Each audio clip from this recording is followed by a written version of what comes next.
Bangladesh cricket বোর্ডের 25 পরিচালকের মধ্যে 7 জনের পদত্যাগকে ঘিরে সাবেক যুব ক্রীড়া উপদেষ্টা আসিফ মাহমুদ সজীব ভুঁইয়া অভিযোগ করেছিলেন পরবর্তী বোর্ডে রাখার প্রলোভন দেখিয়ে অথবা প্রয়োজনে ভয় দেখিয়ে পরিচালকদের পদত্যাগে বাধ্য করছেন যুব ও ক্রীড়া প্রতিমন্ত্রী আমিনুল হক। তবে এই অভিযোগ সরাসরি নাকচ করেছেন ক্রীড়া প্রতিমন্ত্রী। আজ বিকেএসপিতে পরিদর্শনে গিয়ে সাংবাদিকদের মুখোমুখি হয়ে প্রতিমন্ত্রী এই অভিযোগের বিষয়ে সত্য মিথ্যা যাচাইয়ের ভার সকলের উপরে ছেড়ে দিয়েছেন। গত আসলে প্রিয় উপদেষ্টা ছিলেন, তিনি আসলে বলেছেন যে আপনি ভয়ভীতি দেখিয়ে বিসিবির যে বোর্ড পরিচালক তাদেরকে পদত্যাগ করাতে আমি কিছু জানি না এটা সম্পর্কে।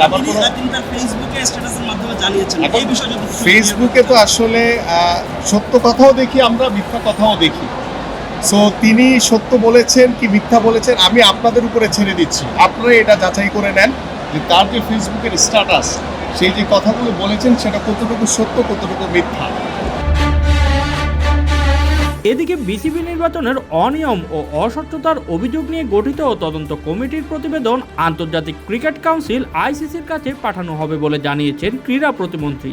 তারপরে সিদ্ধান্ত নেবে মন্ত্রণালয়। ইতিমধ্যে সকালবেলা তদন্ত কমিটি এসে তদন্ত প্রতিবেদন তারা দিয়ে গেছে এবং আমরা দেওয়ার পরে তাৎক্ষণিকভাবে এখানে আন্তঃমন্ত্রণালয়ের একটি মিটিং ডেকেছিলাম আমি, এবং সেই মিটিংয়ে আমরা আলাপ আলোচনা করেছি এবং আমরা আমাদের যে আইসিসি রয়েছে সেই আইসিসিকে তদন্ত রিপোর্টটি অবগত করার পরেই আমরা পরবর্তী সিদ্ধান্ত গ্রহণ করব ইনশাআল্লাহ।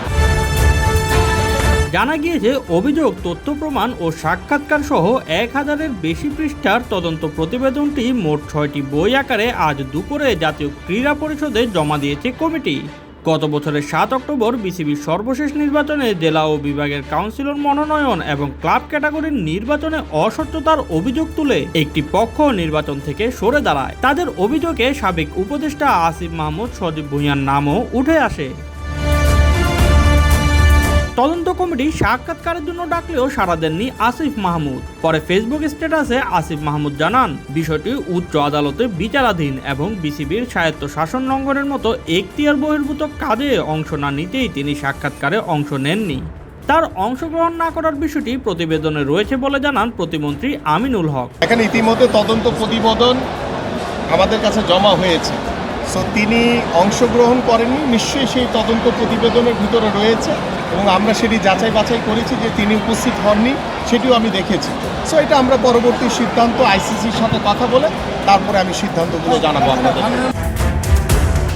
তদন্ত কমিটির প্রধান সাবেক বিচারপতি AKM আসাদুজ্জামান প্রতিবেদন জমা দেওয়ার পর গঠনতন্ত্র সংশোধন ও ভবিষ্যৎ বিসিবি নির্বাচন নিয়ে বিস্তারিত কিছু বলতে রাজি হননি।